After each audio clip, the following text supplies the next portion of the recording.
আল্লাহ তাআলা হেদায়েতের রাস্তায় টানছে, শয়তান জাহান্নামের দিকে টানছে। ঘোষণা দেয়া হলো মক্কায়, মুহাম্মদের মাথা কেটে এনে দিলে এত এত স্বর্ণ মুদ্রা দেয়া হবে। ওমরে ফারুক রাজি হয়ে গেলেন। নাঙ্গা তলোয়ার নিয়ে বিশ্বনবীর মাথা কাটার জন্য ছুটলেন। নাউজুবিল্লাহ পড়বেন না? বনু জাহরা গোত্রের এক লোক বলে, আইনা ইয়া আমার, কই যাও? মুহাম্মদের মাথা কাটতে যাই। আরে মুহাম্মদের মাথা কাটতে যাও? তোমার বোন ফাতিমা বিনতে খাত্তাব আর তোমার বোন জামাই সাঈদ কদ সাবা, এরা তো ধর্ম ত্যাগ করে ফেলছে। এটা তো আমাদের ধর্ম ত্যাগ করে মুহাম্মদের ফলোয়ার হয়ে গেছে। আগে ওমর ঘর সামলাও, পরে মুহাম্মদের মাথা কাটতে যেও। ওমর ফারুক অবাক হয়ে গেলেন। তলোয়ার নিয়ে বিশ্বনবীর দিকে না যে নিজের বাড়ির দিকে চলে গেলেন। বিশ্বনবীর আপন বোন ফাতিমা বিনতে খাত্তাব, বোন জামাই সাঈদ আর খাব্বাব রাদিয়াল্লাহু তাআলা আনহু তিনজন মিলে সূরা তাহা তেলাওয়াত করছিলেন। পড়েন সুবহানাল্লাহ। মক্কায় লুকিয়ে লুকিয়ে দাওয়াত হতো। খাব্বাব রাদিয়াল্লাহু তাআলা আনহু একটা চামড়ার ফলকের মধ্যে সূরা তাহার কয়েকটা আয়াত এনে ওমর ফারুকের বোন আর বোন জামাইকে শিক্ষা দিচ্ছে, ট্রেনিং দিচ্ছে। সুবহানাল্লাহ পড়েন। লুকিয়ে লুকিয়ে ওমর ফারুক যখন ঘরে চলে আসলেন, এরা তটস্থ হয়ে গেল। সাইয়েদনা খাব্বাব বিছানার তলায় লুকিয়ে গেলেন। ওমর ফারুক বললেন, দরজা খোলো।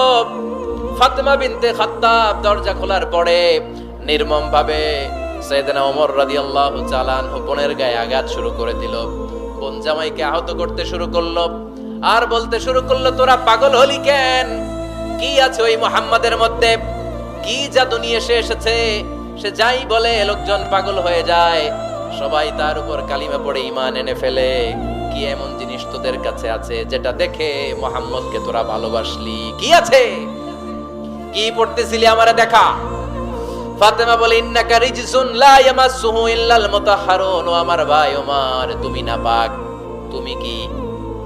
লা ইয়ামাসসুহু ইল্লাল মুতাহহারুন, পবিত্রতা অর্জন না করে এই কোরআন ধরা যায় না। সুবহানাল্লাহ পড়েন। ওমর ফারুক গোসল করে আসলেন, কারণ ধাক্কা তো আগে কয়েকটা খাইছে। কথা বোঝেন নাই বোধহয়? প্রথমে দোয়ার ধাক্কা, পরে কোন সূরা দিয়ে ধাক্কা? হাক্কা দিয়ে ধাক্কা। 3 নম্বরে এখন আরেকটা ধাক্কা খাবে। গোসল করে আসলেন। ফাতিমা বিনতে খাত্তাব বললেন, গোসল যখন করে এসেছেন, এই নেন। ওমর ফারুক এবার চামড়ার কাপড়ের মধ্যে সূরা তাহার প্রথম আয়াতের দিকে নজর করলেন। নজর করেই কোরআনের প্রেমে পড়ে গেলেন। পড়েন সুবহানাল্লাহ। ওমর ফারুক পড়তে আরম্ভ করলেন, তাহা মা আনজালনা আলাইকাল কুরআনা লিতাশকা ইল্লা তাযকিরাতাল লিমান ইয়াখশা তানজিলাম মিম্মান খালাকাল আরদা ওয়াস সামাওয়াতিল উলা। সুবহানাল্লাহ পড়েন। উনি পড়তে আরম্ভ করলেন, তাহা মা আনজালনা আলাইকাল কুরআনা লিতাশকা, এই কোরআনকে আমি তোমাদের হতভাগ্য জাতি হিসেবে দুনিয়ায় থাকার জন্য পাঠাই নাই। এটা রব্বুল আলামিনের পক্ষ থেকে এসেছে। যারা রবকে ভয় করে তাদের জন্য আছে উপদেশ। যিনি আকাশ বানিয়েছেন, জমিন বানিয়েছেন, ওই আল্লাহ তাআলা নিজেই এই কোরআন পাঠিয়েছেন। আওয়াজ করে পড়তে হবে, আল্লাহু আকবার। উনি খুব ভালো আরবি জানতেন। সূরা তাহা পড়ার পরে আর ধৈর্য ধারণ করতে পারে না। ওমর ফারুক ছোট্ট বাচ্চার মতো কান্না শুরু করে দিলেন। আল্লাহু আকবার। সূরা তাহাটা হাতে নিয়ে, তলোয়ারটা হাতে নিয়ে বিশ্বনবীর দিকে ছুটতে আরম্ভ করলেন। আইনা মুহাম্মদ, কোথায় মুহাম্মদ? তোমরা আমাকে মুহাম্মাদের কাছে নিয়ে চলো।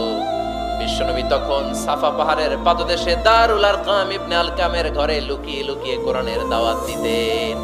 ওমর ফারুককে পাগলের মতো ছুটে আসতে দেখে বিশ্বনবীর চাচা হামজা ইবনে আব্দুল মুত্তালিব বলল, নবী আপনি পালান। ওই যে খাত্তাবের বেটা ওমর আপনাকে অপমান করার জন্য, আক্রমণ করার জন্য তেড়ে এসেছে। সাহাবীরা বললেন, নবী আপনি পালিয়ে যান, আমরা সামাল দেব। বিশ্বনবী বললেন, না আমি পালাবো না, বরং তোমরা সরে যাও। ওমর ইবনুল খাত্তাবকে আমার দরবার পর্যন্ত আসতে দাও। আমার তো মনে হচ্ছে ওই যে তাহাজ্জুদের নামাজ শেষে চোখের পানি ছেড়ে যে আমি আল্লাহর কাছে দোয়া করেছি, আজকে আমার ওই দোয়াটা কবুল হতে শুরু করেছে। আমার তো মনে হচ্ছে আমার ওই দোয়া কবুল হবে, আসতে দাও। ওমর ফারুক এসে বললেন, আশহাদু আল্লা ইলাহা ইল্লাল্লাহ ওয়া আশহাদু আন্না মুহাম্মাদান আবদুহু ওয়া রাসূলুহু। আমি সাক্ষ্য দিলাম আল্লাহ ছাড়া কোনো ইলাহ নাই, নিশ্চয় আপনি আল্লাহর প্রেরিত বান্দা এবং রাসূল। পড়েন